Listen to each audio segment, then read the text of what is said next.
Hola amigos, bienvenidos al canal una vez más. Esta vez les traigo el solucionario de la quinta práctica calificada del CEPREUNI en su ciclo 2022-1. Vamos con las preguntas. Las preguntas básicamente son lo que es fuerza, campo eléctrico y corriente. Y la primera pregunta nos dice que tenemos dos cargas puntuales, nos dan los valores de 50 y 30 y nos dicen que hay primero una fuerza de 10 newton cuando están separados una distancia L. Y la pregunta es a qué distancia deben estar separadas para que la magnitud, el valor, quiere decir, de la nueva fuerza sea 40. Bueno, estos problemas se hacen con la ley de Coulomb. La fuerza es la constante K, producto del valor absoluto de las cargas entre el cuadrado de la distancia, y lo podemos hacer simplemente por aritmética. Aquí debemos entender que la fuerza y el cuadrado de la distancia son inversamente proporcionales. Si por ejemplo tú duplicas la distancia, 2 al cuadrado sería 4, y eso quiere decir que la fuerza se reduce a la cuarta parte. Al revés, si vemos que la distancia se reduce, entonces la fuerza aumenta. En este caso, dice que la fuerza primero valía 10 y después pasa a valer 40. Quiere decir que la fuerza está aumentando. Si la fuerza aumenta, la distancia disminuye. ¿A cuánto tendría que disminuir? Entonces, puedes tantear de esta manera. Si la distancia se reduce a la mitad, un medio de d al cuadrado sería un cuarto. Ese un cuarto pasa a multiplicar y por eso es que la fuerza aumenta ahora a 4 veces su valor original, y de 10 pasaría a 40. Desafortunadamente, a veces los estudiantes tienen la muy mala costumbre de aislar los cursos y poner como muros, barreras, y la aritmética se queda en la aritmética, y cuando entran en física parece que no supiesen aritmética o no usaran las reglas. Aquí la idea es que la fuerza de 10, para que aumente a 40, para que aumente la fuerza, la distancia debe disminuir, y por lo tanto la respuesta es que debe disminuir a la mitad.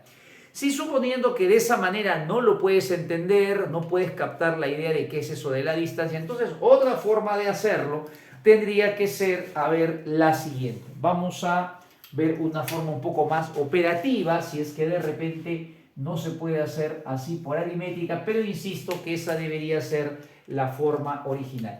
La forma de plantearlo sería así: la fuerza inicialmente es 10, eso debe ser la constante K, el producto del valor absoluto de las cargas entre el cuadrado de la distancia, que es L. El problema nos dice que queremos que la nueva fuerza sea 40. Las cargas no es necesario reemplazar su valor, las dejo ahí indicadas porque ellas no varían, son siempre las mismas. Y esta nueva distancia es lo que queremos calcular. Aquí lo que se sugiere es dividir miembro a miembro, entonces esas dos ecuaciones. Nos quedaría, al dividir, esto sería un cuarto, acá numerador y numerador se cancela y nos queda x, producto extremos sobre l elevado al cuadrado.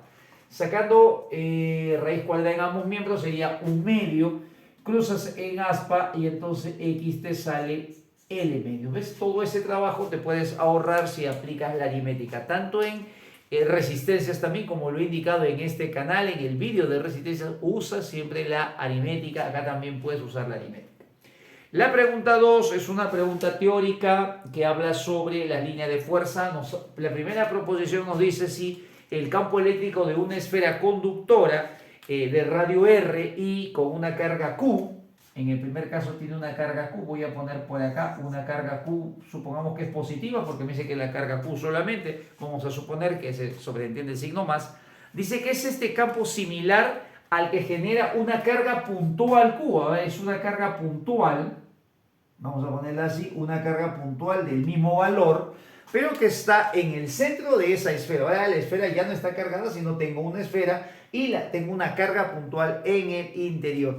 Y dice que se observa desde una cierta distancia. Aquí tengo que recordar las propiedades electrostáticas de los conductores, y debo acordarme que si yo tengo un conductor, entonces la carga debe estar siempre en la superficie. Entonces esto debe tener cargas así en la superficie. Vamos a distribuirlo de esta manera.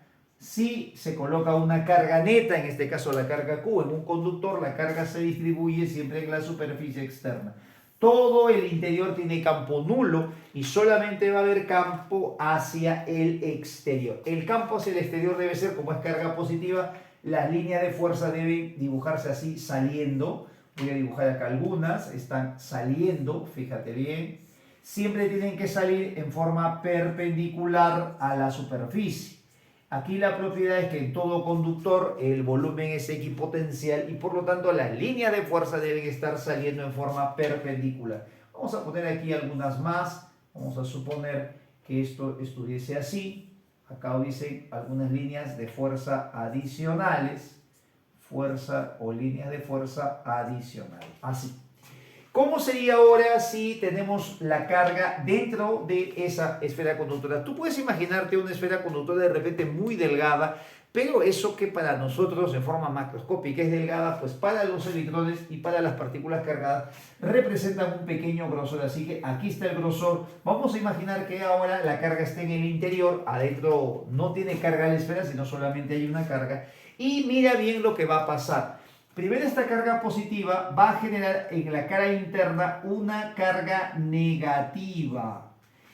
Eso se llama inducción eléctrica. En este conductor, en esta esfera conductora, va a separar las cargas, La carga negativa va a estar más cerca y en la cara externa va a estar la cara positiva. En la parte interna de esta esfera, en el grosor de esta esfera, el campo va a ser nulo. Pero entre la carga y la esfera, ahí sí no. Hay que tener en cuenta ese detalle. Aquí el campo sería así. Aquí hay un campo que está saliendo de esta manera. Y ese campo va a pasar y de ahí va a salir de la esfera. Se va a ir hacia el exterior de la esfera. Y es así como sería el campo. Voy a aprovechar de explicar esto porque esto a veces es una duda que tienen varios estudiantes en muchos ejercicios. Esto se ve incluso hasta en física 3 y algunos estudiantes arrastran siempre la duda. Mira bien, tú tienes aquí la carga y de esta carga hay un campo eléctrico que sale. Sus cargas, sus líneas de fuerza, perdón, son líneas que están saliendo. Esas líneas de fuerza entran en la carga negativa. Estas dos cargas son iguales porque todas las líneas de fuerza que salen de la carga puntual entran en la parte interna de la esfera. Además, date cuenta que no hay otro lugar por donde pueda irse estas líneas de fuerza, no pueden salir porque esta esfera lo está como rodeando. Entonces eso nos hace pensar que si salen y acá entran el mismo número de líneas, el valor de esas dos cargas son iguales. Entonces, carga Q, acá es una carga menos Q obligatoriamente. Como esta esfera era neutra al principio, la carga que está en la esfera superior es una carga positiva, para que al sumar la carga neta de esa esfera, de ese cascarón, siga siendo cero.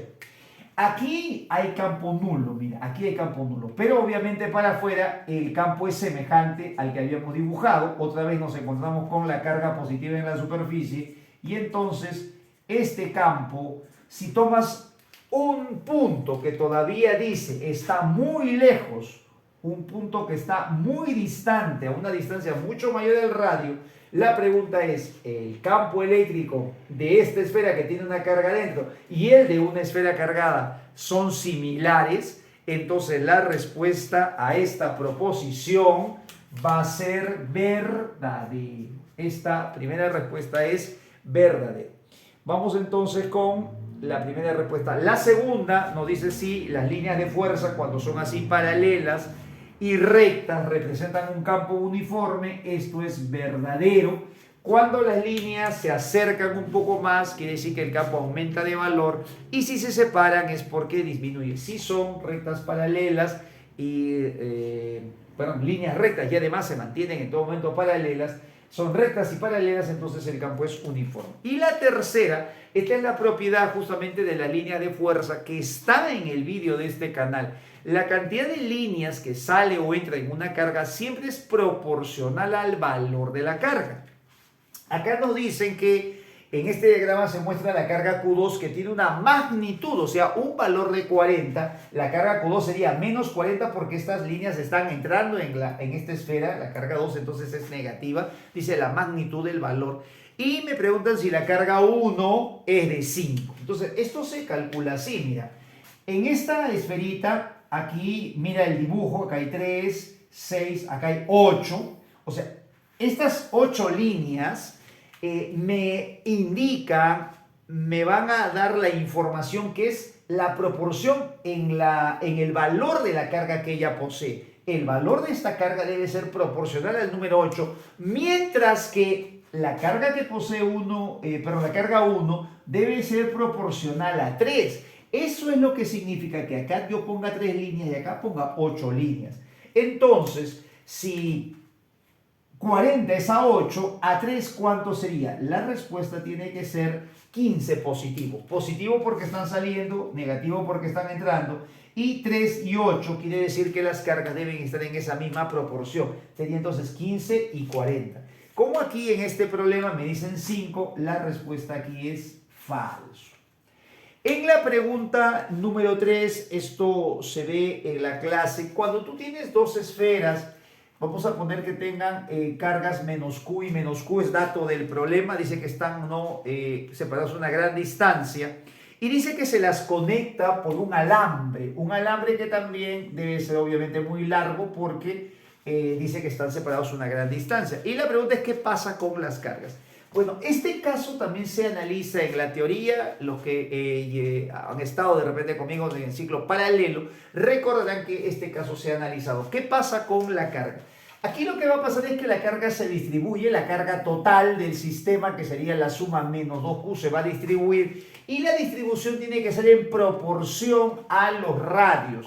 Esa proporción, ¿cómo se demuestra? Se demuestra igualando potenciales. O sea, el criterio que hace que las cargas se muevan es hasta que los potenciales se igualen. Por ahí entonces, cuando me dicen no hay movimiento de cargas, eso ya voy descartando. La otra proposición es, me dice, la carga viaja de la esfera más pequeña a la más grande hasta que el campo sea el mismo. Eso descarto porque lo que se busca no es que el campo sea el mismo, sino el potencial. Por lo tanto, la alternativa tendría que estar entre la C y la E. La carga viaja de 1, de la pequeña a la grande o de la grande a la pequeña, pero sí buscando el mismo potencial. ¿Cómo puedo saber si viaja de la grande a la pequeña? Entonces yo te recomendaría resolver esto así, mira. ¿Qué te parece si le damos valores? Le llamamos aquí R y acá le llamamos 2R. Cuando se conectan, las cargas se van a mover, los electrones, las cargas se van a mover y se van a repartir las nuevas cargas en proporción a estos radios. Entonces, en total tenemos 2Q, esto sería el total 2Q, y 2Q lo voy a repartir de 2 a 1. De 2 a 1 significa, otra vez usando la aritmética, que tengo que repartirlo o partir esa suma menos 2Q en 3 partes. Tendría que ser así, menos 2Q lo voy a partir en 3 partes, esta sería como mi unidad, esta es como si fuera mi unidad. Ahí está, lo estoy repartiendo en 3 partes. O sea, lo he repartido en 3 partes. Esta sería como la unidad. Y de esas 3 partes, acá voy a dejar 2 y aquí voy a dejar 1. Porque las cargas tienen que estar en proporción. ¿Ves? Entonces, la carga total menos 2Q lo he repartido en 3 para que me salgan como 3 unidades. Es como si un pastel lo parto en 3 y le doy 2 partes a uno y una parte al otro. Entonces aquí la carga me quedaría menos 4Q tercios y aquí me quedaría 2Q tercios. Entonces voy a analizar. Esta esfera grande tenía una carga menos Q y ahora tiene 4 tercios, que es un poco más que 1, es 1,33. Eso significa que él adquiere más carga negativa. Entonces podemos decir que la carga negativa ha viajado de esta manera. Aquí ha llegado más carga negativa. Podemos poner acá los electrones entonces que representan la carga negativa han viajado de la esfera pequeña a la esfera grande. Aquí había una carga menos Q y ahora hay menos 2 tercios, o sea, hay menos carga negativa. Y recuerda que tener menos carga negativa significa tener menos electrones.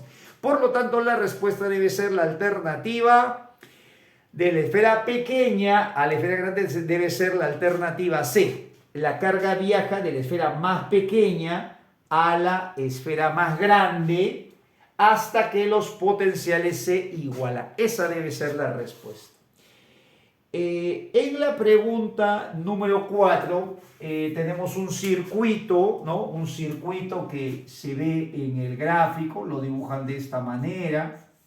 Acá ponen una batería que entrega obviamente un voltaje y que va a hacer que circule por aquí una corriente. Me preguntan, determine la verdad o falsedad. Dice, si se duplica el voltaje, si lo multiplicara el voltaje, entonces dice la resistencia de este cuerpo, de este cilindro, se reduce a la mitad. Aquí hay que recordar algo que ya lo he tocado varias veces, lo he tocado en el vídeo de este canal que se llama Resistencias y Ley de Ohm.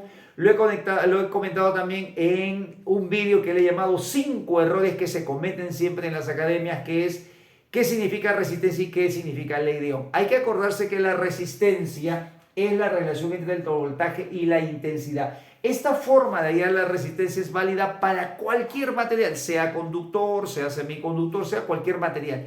Y la ley de Ohm es otra cosa. La ley de Ohm es la propiedad que tienen los metales en la que este valor permanece constante. El problema dice que tenemos el cilindro de este circuito y dice que está hecho de un material óhmico. O sea, eso significa que si es un material óhmico, esta resistencia tiene que permanecer constante. Y lo que aquí va a variar, por el contrario, es la intensidad con el voltaje. Ellos dos deben ser directamente proporcionales. A la pregunta, si multiplico por 2 el voltaje, la resistencia se divide entre 2, esto tiene que ser falso. La resistencia es constante porque es un material óhmico. Cualquier voltaje le puedes poner, va a cambiar la corriente, pero la resistencia será constante porque es un material óhmico. Y recuerda que si dice que es óhmico es porque la ley de Ohm se cumple y la ley de Ohm nos dice que un material es óhmico o se cumple la ley de Ohm si en el material no cambia la resistencia. En la segunda dice si la corriente se duplicó es porque el voltaje se ha duplicado. Esto es en los dos sentidos. Si tú duplicas el voltaje cambia la corriente, si cambia la corriente cambia el voltaje. Así que esto es verdadero, eso es verdadero.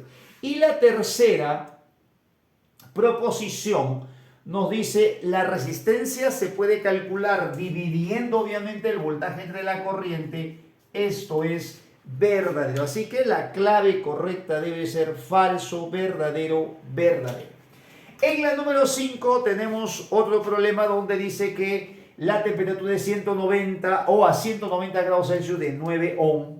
Y dice que determine la resistencia a 320, me dan el alfa del platino, el alfa significa el coeficiente de térmico de la resistencia. Cuando los problemas vienen para relacionar resistencia y temperatura, siempre te los van a dar en la región donde se asume que tienen ese comportamiento lineal. Ahí lo dice, varía linealmente, o sea, la gráfica es una relación lineal entre los dos.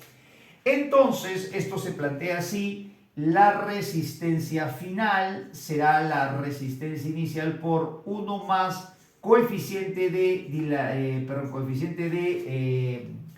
térmico de la resistencia por la variación de temperatura. Aquí lo que tenemos que hacer es reemplazar. Queremos calcular la resistencia final. La resistencia inicial sería 9. Acá tendría que poner el coeficiente térmico de la resistencia, que es 3,9 por 10 a la menos 3. Y aquí multiplicarlo por la variación de temperatura, que sería, a ver, vamos a poner aquí, 90 sería 190 a 290 va 100, y de 190 a 320 sería 130 grados Celsius. Entonces, vamos a operar este resultado, y este resultado nos debe salir 13,56 ohm. Ese sería el valor de la resistencia. De 9 aumentó a 13,56. Bien, esa es la solución. Como ves, un problema, un examen, una práctica calificada bastante interesante porque usa bastante teoría, que es justamente la parte fundamental en la que nos debemos preparar para después seguir nuestros estudios universitarios. Este fin de semana ha sido un fin de semana de exámenes.